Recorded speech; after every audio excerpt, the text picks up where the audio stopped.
Star delta starter controlling ও connection diagram.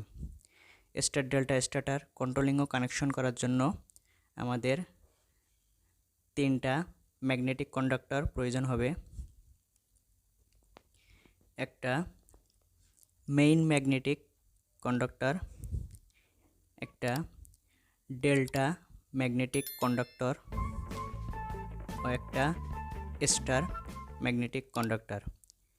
Main magnetic কন্ডাক্টরের সাথে একটা ওভারলোড রিলে লাগবে, একটা টাইমার লাগবে বেস সহ ও দুইটা পুশ বাটন সুইচ লাগবে, একটা স্টপ সুইচ ও একটা স্টার্ট সুইচ।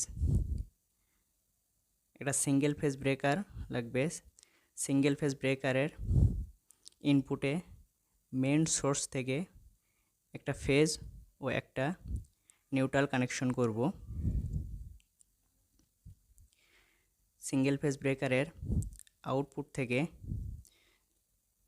ফেজটি আমরা মেইন ম্যাগনেটিক কন্ডাক্টরের ওভারলোডের এনসি পয়েন্টে কানেকশন করব, 96 নম্বর এনসি পয়েন্টে কানেকশন করব এবং 95 এনসি থেকে আমরা ফেজটি স্টপ সুইচে কানেকশন করব।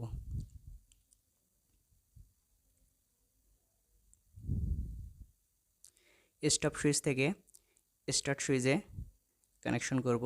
স্টার্ট সুইচের অপর প্রান্ত থেকে মেইন ম্যাগনেটিক কন্ডাক্টরের কয়েলে কানেকশন করব এবং কয়েল থেকে এনোতে শর্ট করে দেব এবং স্টপ ও স্টার্ট সুইচের মাঝখান থেকে মেইন ম্যাগনেটিক কন্ডাক্টরের এনোর অপর প্রান্ত দিব, কানেকশন করব।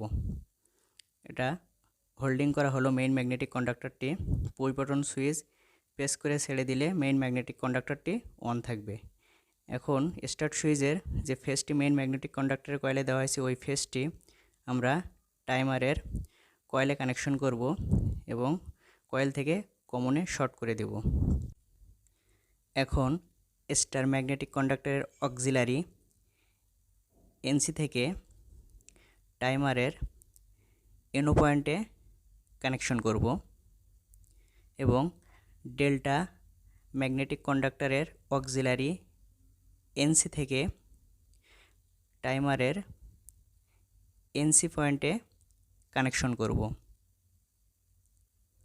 এরপর ডেল্টা ম্যাগনেটিক কন্ডাক্টরের এনসির অক্সিলারি এনসির অপর প্রান্ত থেকে স্টার ম্যাগনেটিক কন্ডাক্টরের কয়েল A1-এ কানেকশন করব এবং স্টার ম্যাগনেটিক কন্ডাক্টরের অক্সিলারি এনসির অপর প্রান্ত থেকে ডেল্টা ম্যাগনেটিক কন্ডাক্টরের A1-এ কানেকশন করব।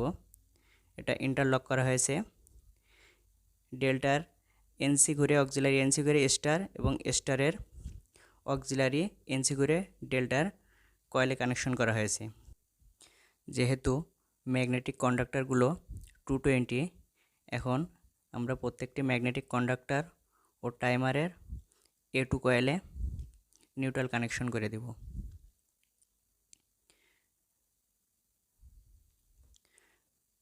আমাদের কানেকশন ডায়াগ্রাম ওকে। ভিডিওটি ভালো লাগলে চ্যানেলটি সাবস্ক্রাইব করবেন। সবাইকে ধন্যবাদ। আসসালামু আলাইকুম।